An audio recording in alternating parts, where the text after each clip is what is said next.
At the end of the day, it's not about what you have or even what you've accomplished. It's about what you've done with those accomplishments. It's about who you've lifted up, who you've made better. It's about what you've given back.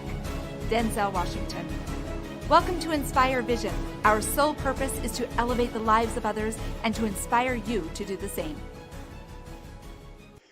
Andy, welcome to the show. How are you? Well, I'm doing fine and much better now that you've welcomed me, Dr. Doug. Thank you for having me. I appreciate you inviting me to be on your program. Well, and I really appreciate you being on the show. And share with the audience, where are you from?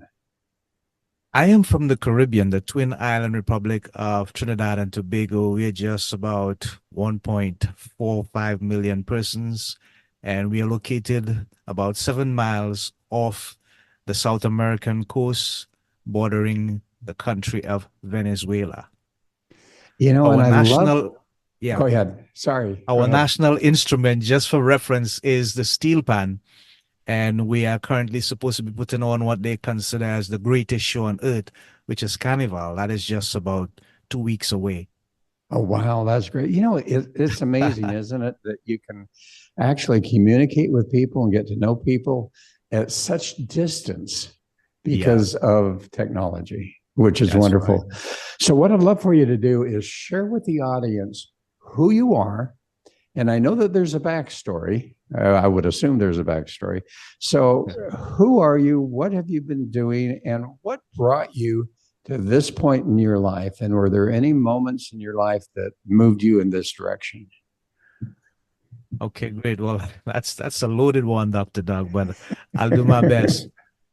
My name is Andy Charles, and what I currently do is I'm a certified life and development coach, public speaker, writer, singer, and minister of the gospel. And I know that sounds a lot, but it took time for me to get to this point presently where I am. I actually started out as a business owner. I started my own business roughly about 25 years ago. It is a security protection service agency, or better known as a security company. And we started basically with $3,000. I remember at that time I was basically broke. It was all the money that I had, and I needed to invest it, and I needed to invest it smart. The catalyst for me wanting to open my own business and do my own thing basically was because I was working for people who were living a good lifestyle based on the work that I was doing, my energy, my sweat, my resource, my time. And there was some long trying and testing hours.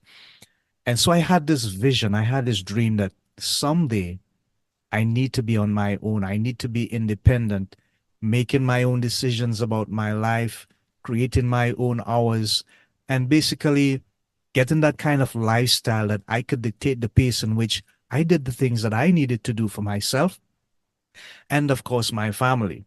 So that started about 25 years ago. And then around 2019, when we had to deal with the height of COVID-19, something else dawned on me. And I realized that there were certain talents and gifts that I had that I wasn't really using. And I felt guilty because I needed to create a better avenue for more fulfillment in my life. My business was pretty successful. I mean, we started out basically 12 employees, and then we ended up with about 150. And from $30,000 a month, we were making like 4.5 or 4.6 million annually gross income. So that was good. But there was always something missing, Dr. Doug. And I was on a search for that something. And I realized that there were gifts and talents that I had hidden for quite a while because I lacked the confidence and the belief that I could do something about them. And I realized that speaking to people and with people became quite easy for me. It was something that I enjoyed. It gave me fulfillment. It gave me the opportunity to symbiotically resonate with people and to share things with them that were of value. And I decided I needed to do something about that. So I started to take courses, and I decided I would certify myself, get myself accredited and recognized. And I also joined the Lions Clubs International. And I started working, training with them, leadership quality training, membership quality training, group quality training. And eventually they put me to an elevated position where I would do seminars and workshops and actually be involved in coaching people. And I got a certificate of recognition from the international president at the time for my work with Lions Clubs International. And it's something that I'm quite proud of. And so it took me to a place where I realized I needed also to share this information that I had received about myself, this knowledge that I had discovered about myself, because for me, it was much more fulfilling. It was much more easier, so simple for me to just go to someone and have a conversation and share things with them and help them get clarity about the things that they needed in life. And the singing, of course, came easy because I grew up in a home where my father was a singer, my mom was a singer. I joined the choir, Sunday school, the full works, everything. But speaking with people and dealing with people became my innate passion. And that is the thing that fulfilled me the most. And so I decided I would certify myself in that. I became a certified speechwriter and a public speaker. And then the idea of a podcast came. And now we have 3 podcasts: Breakout Room, Let's Just Read, and Breaking Out of Depression. So basically, in a nutshell, if I can describe it like that, that is how I got to this point where I am today. Oh, that's wonderful. And you know, what's interesting, I just, excuse me, I just completed an interview a while ago talking about how we discover our gifts and how we discover our purpose. And you have described so well your process of being successful in what you're doing, and yet there's always something, feeling like there's something missing.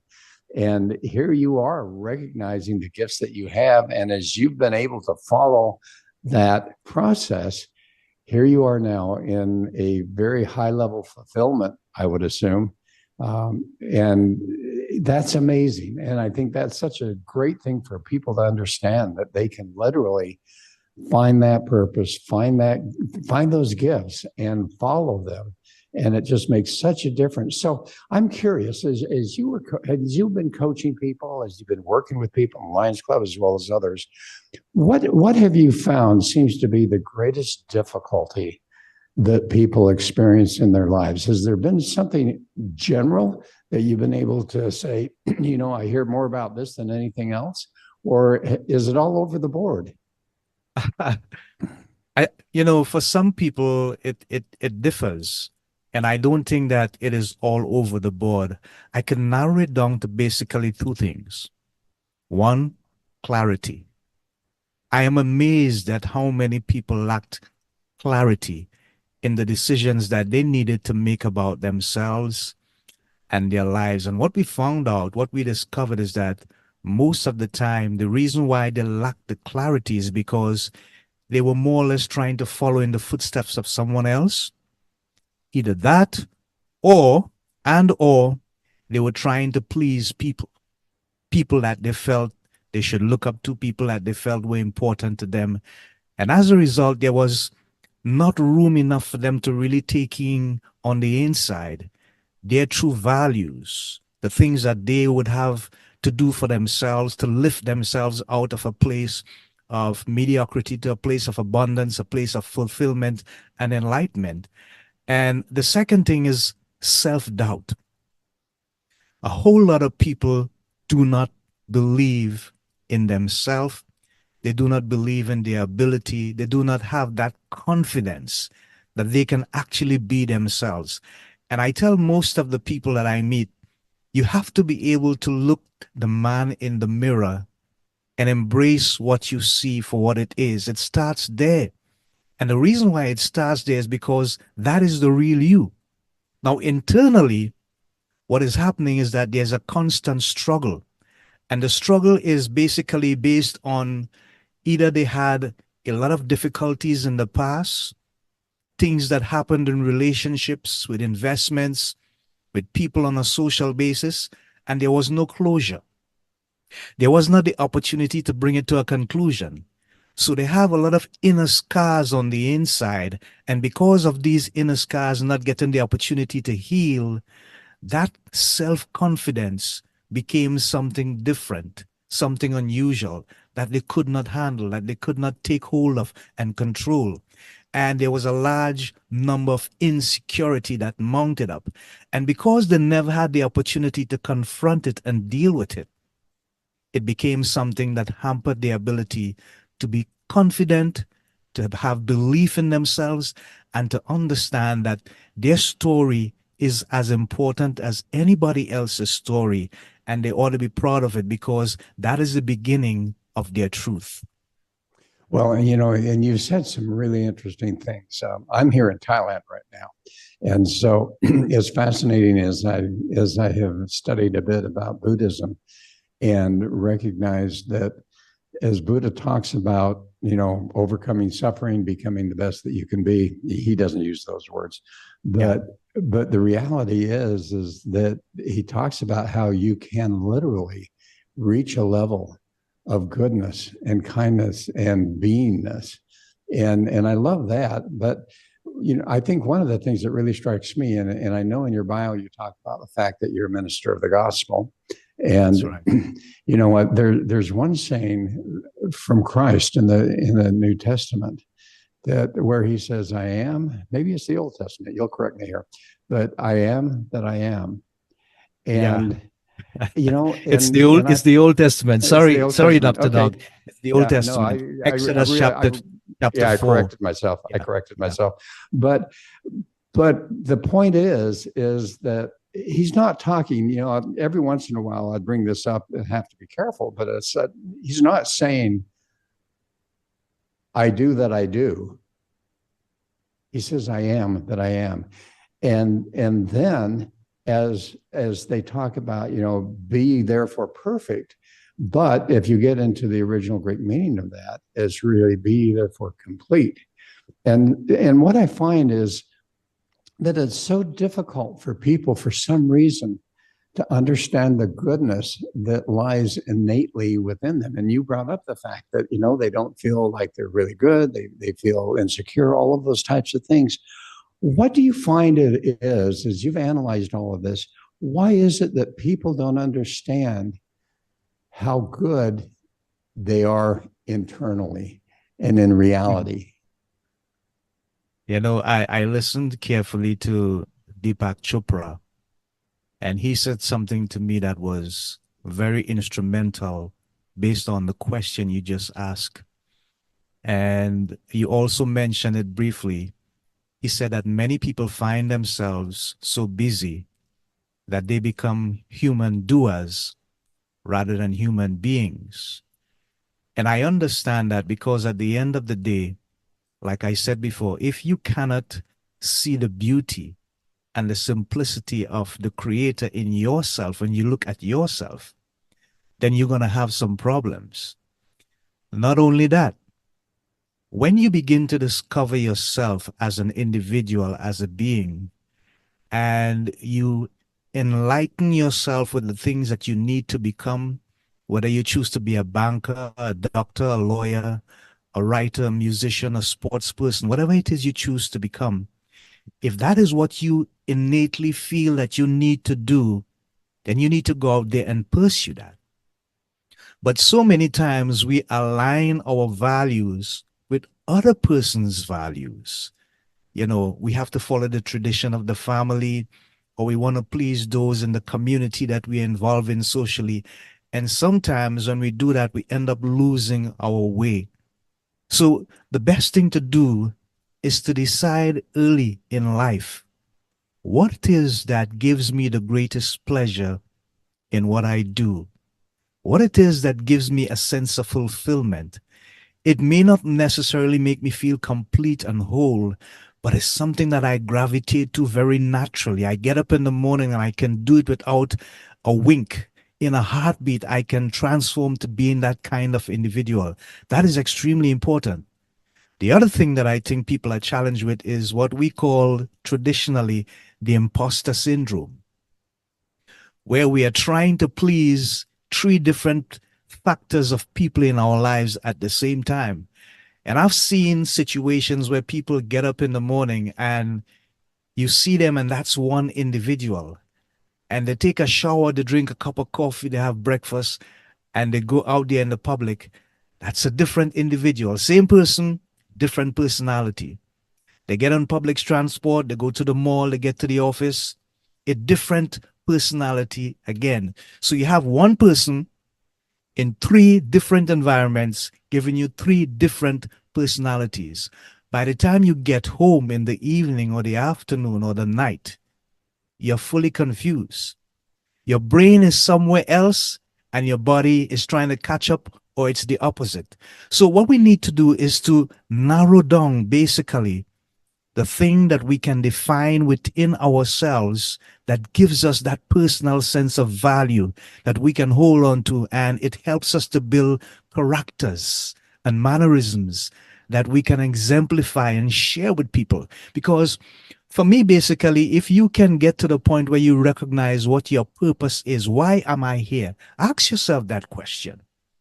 Why am I created? What is the purpose that I'm supposed to fulfill? What is the destiny that I'm supposed to take up and embrace that is made specifically for me?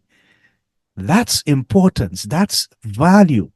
When you hold on to that and you seek that and you discover that, and it brings you that level of fulfillment, then it does not matter what someone says or think or does.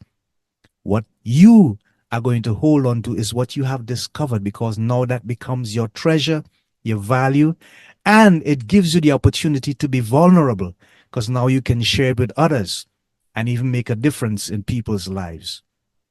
Well, and I love behavioral analysis, and I'm certified in that. And one of the things I love to do is to do these behavioral profiles.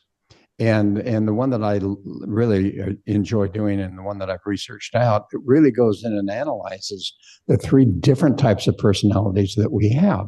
One is that innate personality, as you say, who are we really? And then you get into that social personality, who do we need to be? And then you get into that conscious personality, which is kind of a combination of all of that.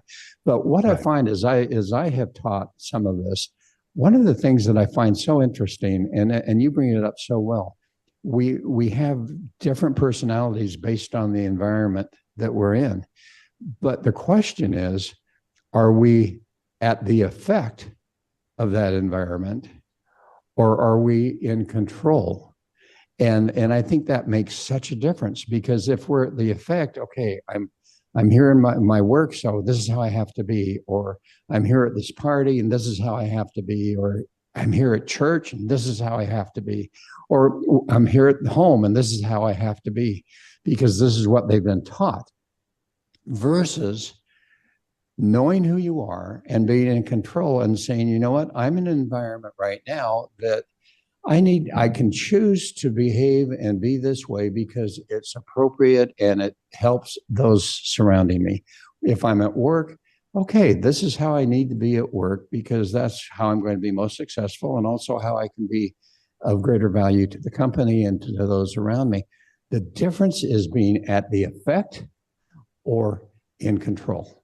And I find that to be fascinating for people, because in most cases, and I've experienced this too, I'm at the effect of this environment, and therefore I'm not in control. Therefore, I'm not really, it's not me, it's somebody else that I'm trying to be. Yeah. I think it is extremely important for us to be comfortable with who we are. If we constantly find ourselves being so much influenced by the environment, and we have to switch our modus operandi so that we can either fit in or be pleasing to those who are in that same environment, we're going to have confusion for a long time. But if, on the other hand, we realize that because we are in a particular environment and it requires a certain behavior, we may change to conform to that behavior because it is required. But if the basic profile of our humanity, our characteristics, our mannerisms remains the same, And that basic foundational aspect of ourselves is not touch, move, or influence, then it's a better approach. And the reason why I say that is because it means, therefore, that we are the ones that are in control and not necessarily being at the mercy of the environment. So, first of all, it starts with not just being comfortable with who we are, but accepting that because of who we are the real value that projects our mannerisms, our characteristics. And when we go out there and we are among people, we are not ashamed of being who we are. And yes, we may have to conform to certain behaviors. I mean, if you're in the courthouse, you have to conduct yourself in a certain manner. If you're in church, you have to conduct yourself in a certain manner. If you're in an interview, you have to conduct yourself in a certain manner. But as long as that does not affect the basic foundation of your humanistic mannerism, beliefs, desires, values, then things are going to be much more better for you, because it means, therefore, that you are still in control of your innate self and not being affected just by the environment. Amen to that. Well, and you've written some books, and one that I'm aware of is To Lose a Dream. I'd really be interested in knowing what motivated you to write that, and what is the message that you're seeking to share in that book? Wow. I wrote that probably about 14, 15 years ago. And the motivation came from something that I had tried and I did not succeed in it.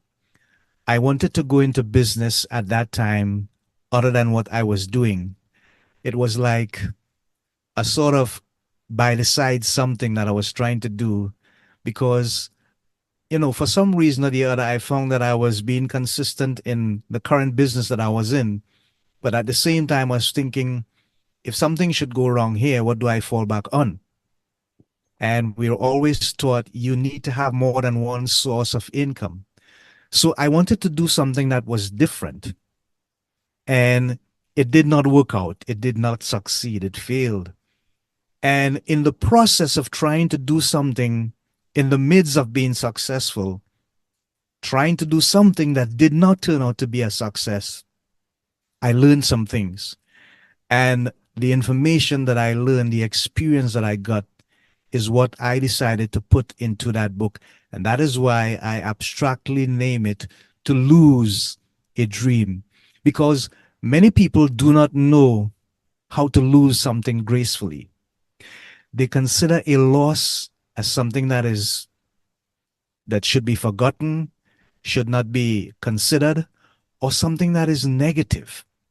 But a loss, in many ways, is a lesson for us to understand that there are some things that we should not do, and there are some things that we can do.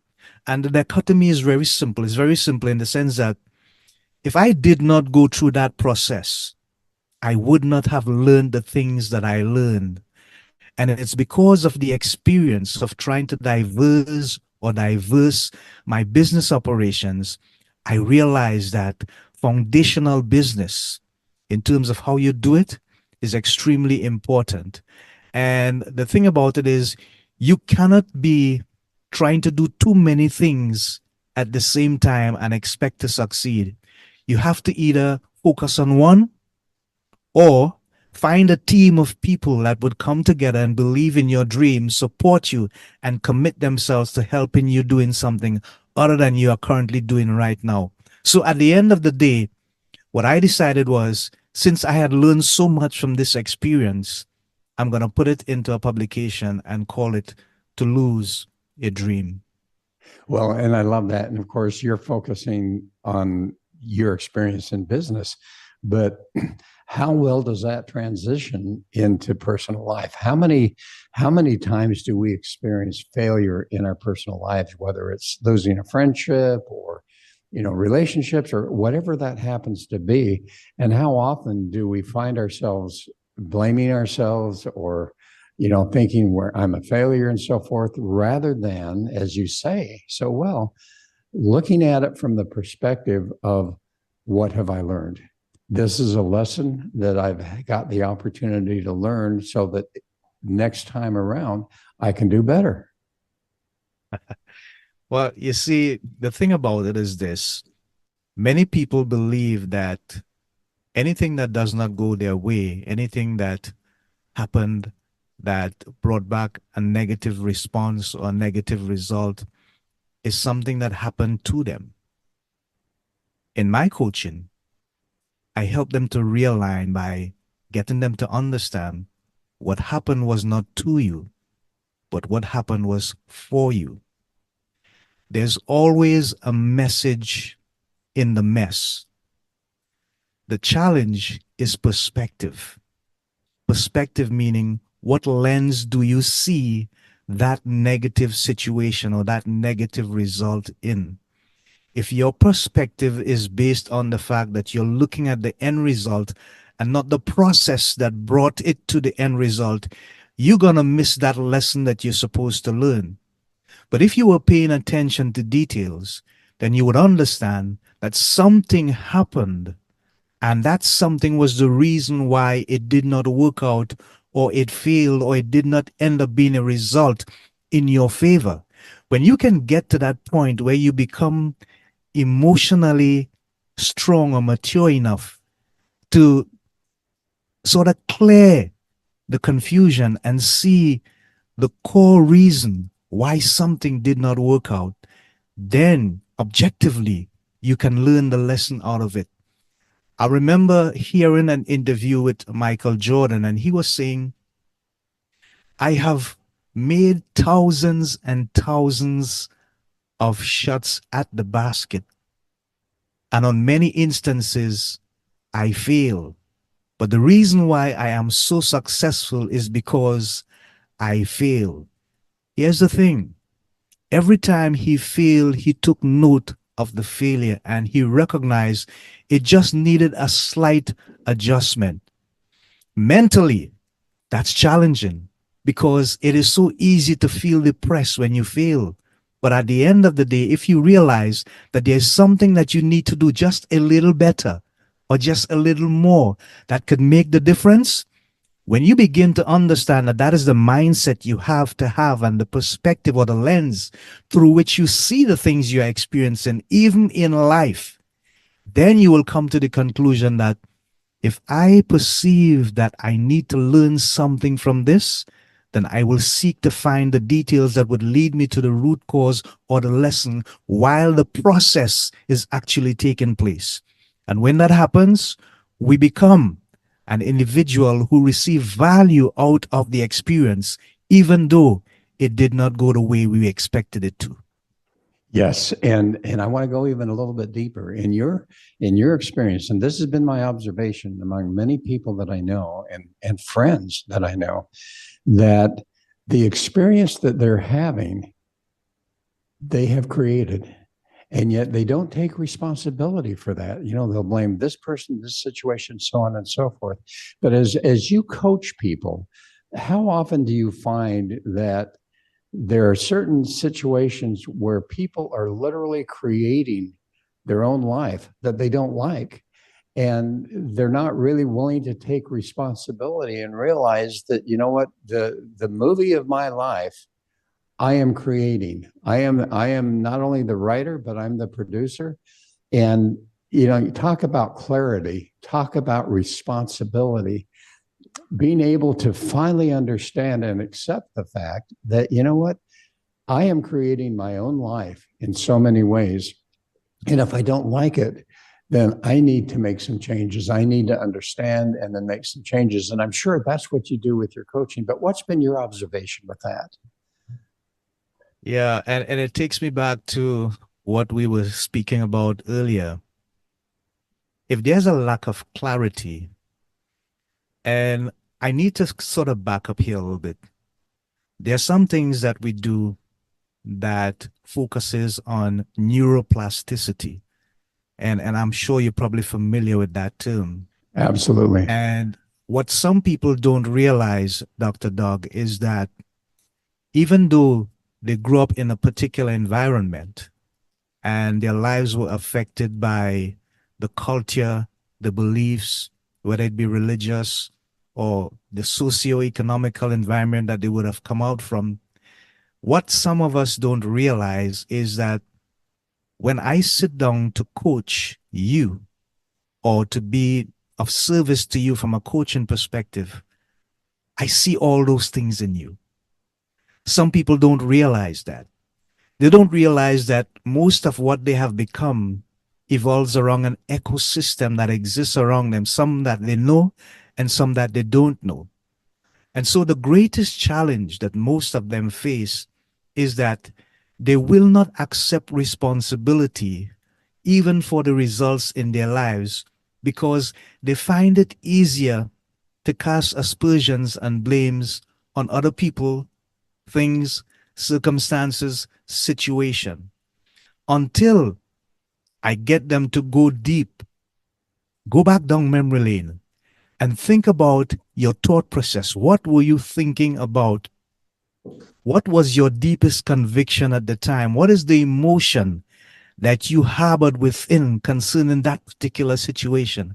And when it begins to open to them because they go back into memory lane, they dig down into themselves in retrospect, and then they start to come to the light and see and realize and recognize, wait a minute, was I thinking that way?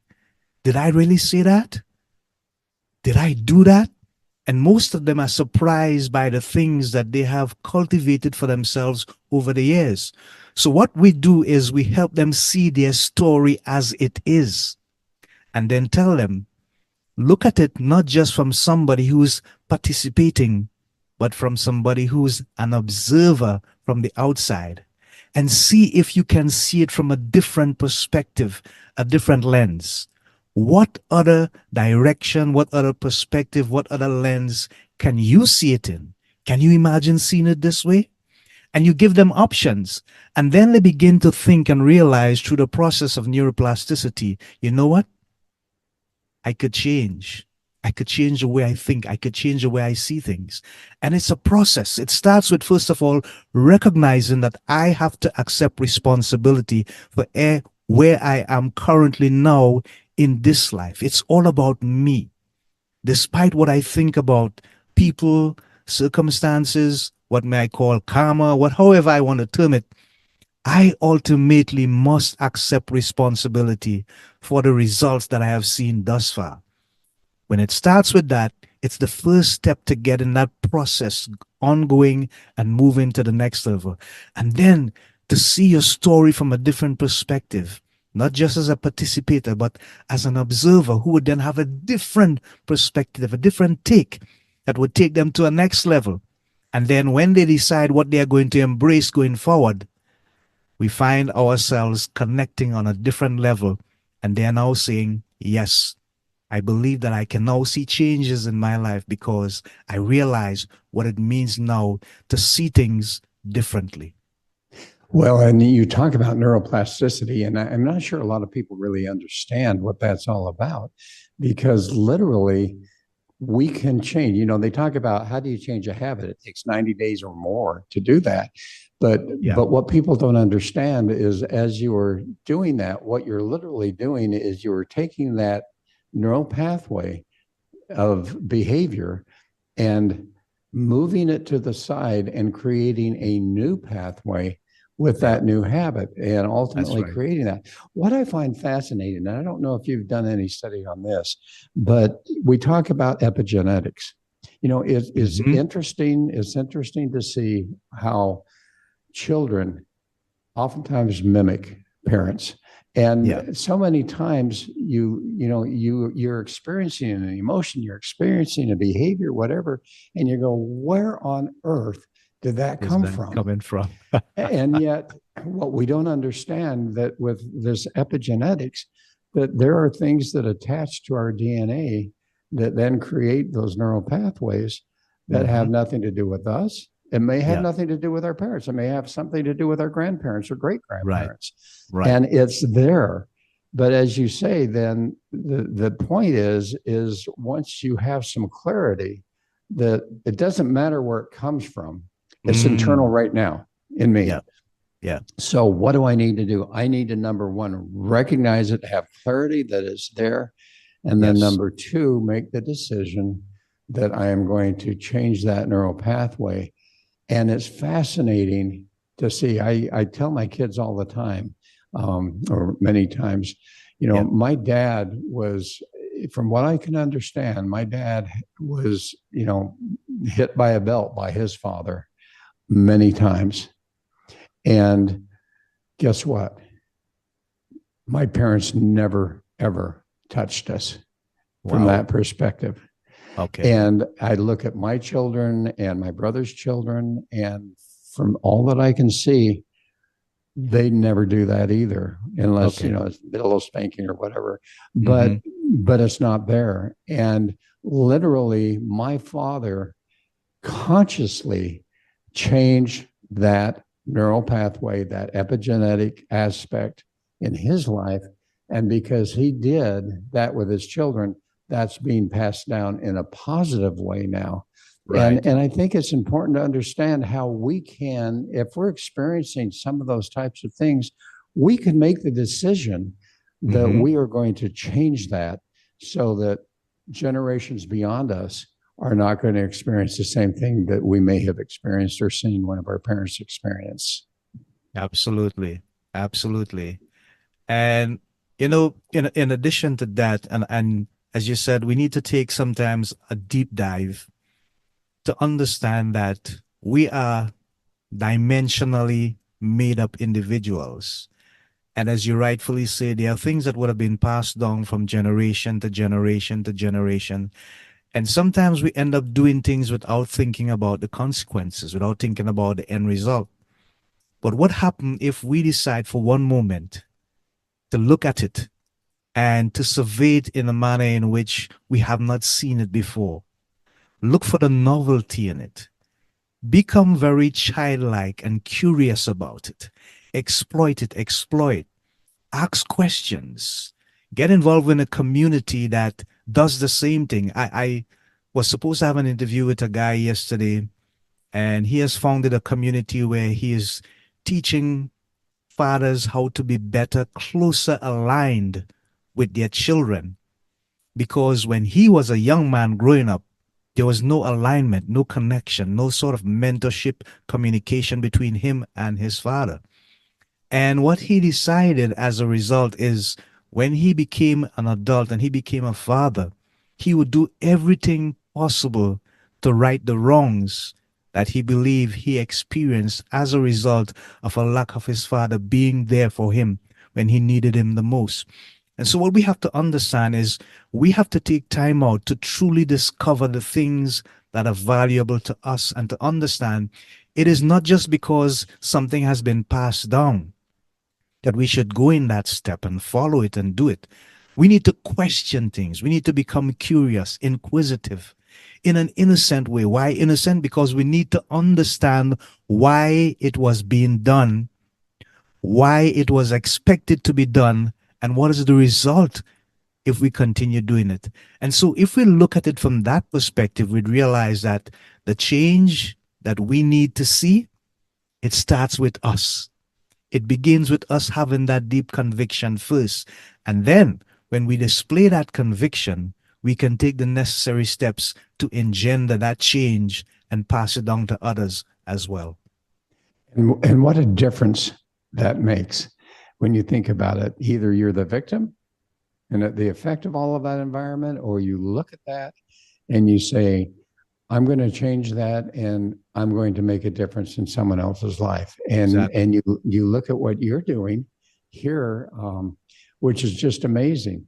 Real quickly, any stories come into your mind of someone that you've worked with that have experienced just an amazing change in their life based on the fact that they were willing to seek some help and then accept that responsibility? Yeah, I worked recently with someone. She's married to this guy who is involved in martial arts. She's a martial arts instructor, and she's an executive working at a public service company right here in Trinidad. And she came to me and she said, I have been working at this company for 25 years and I have not been fulfilled. Not one day ever did I enjoy going to work at my job. And I was like, wow. And so the first thing I ask her is this what you really wanted to do? Or did you choose this job because of some level of pressure? And she went back to the beginning and she realized, wait a minute, I didn't even think about that. It was because she was influenced by people who thought that if she took that job, she would stand out in the community. Even though it was not something that she wanted to do of herself, it was not something that she would feel fulfillment about. But she did it because they had invested in her, and it was her parents actually who told her, take this job. You need to stand out. You need to represent the family. You need to show people something different. And she went and she did the job. But for 25 years, going every day and not being fulfilled, I don't know how she did it. But what I showed her is that I said to her, you need to extract yourself from the job for a moment and search deep inside and think personally what it is that fulfills me the most. I see you need to find that discovery, because that part of you that has been unfulfilled for so long, you need to revive it and bring it back and give it life, give it sustenance, give it substance, something that it can resonate with innately and hold on to. Because what you have been doing is being someone else and not being yourself. And she recognized that. And after working with them for about a month, because the husband came in the picture after, I worked with her for 2 weeks, and then for the other 2 weeks, he came in. And after working with them for about a month, she started implementing some of the things that I told her she needed to do, those mindset exercises. And I created the opportunity for her to do some actual exercises, creating a board where she would write down 5 things that she wanted to become and 5 things that other people wanted her to become, and then weigh them in the balance to see which one resonated with her, which one sent a message of hope, which one sent a message of, yes, I could connect with this, yes, I could do this. And finally make a decision about how you intend to go forward. Because, in coaching, we don't tell people what to do, but we give them the assurance that they have the answers somewhere on the inside. And all we do is draw them to a place where they eventually recognize, hey, this is what I need to do. If I do this, I will have clarity. But they must be intentional about what they're doing. And she became intentional. She got clarity. And she moved on to a place where she got herself engaged in something else on the side that brought fulfillment. She didn't leave her job. But now, going to her job is no longer a burden, a strain, a stress, or that unfulfilled feeling, because there is something now that has taken care of that.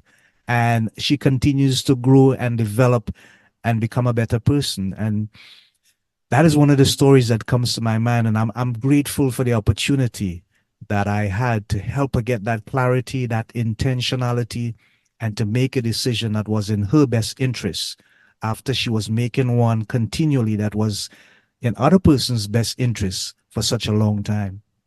Well, and I love what you said. One of the things that I love to say is I've worked with people is it isn't either or, it's both and.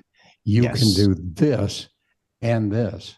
Yes. And all of a sudden it takes away that upsetness and frustration with work when they find that they can do both that and what they love. So I appreciate that. So as we're closing up today, Andy, what would, in a short, brief moment, of a minute or so, what would be the message that you want to share with the audience? Wow, I love that. My most important message to the audience is be grateful for life. Be grateful for the opportunity that you can live, move, and have being. Place value on that. Discover your purpose, embrace it, and do not be ashamed to share your story, share yourself with the world. We are here as servants to each other. We were placed to complement and support each other by the Creator.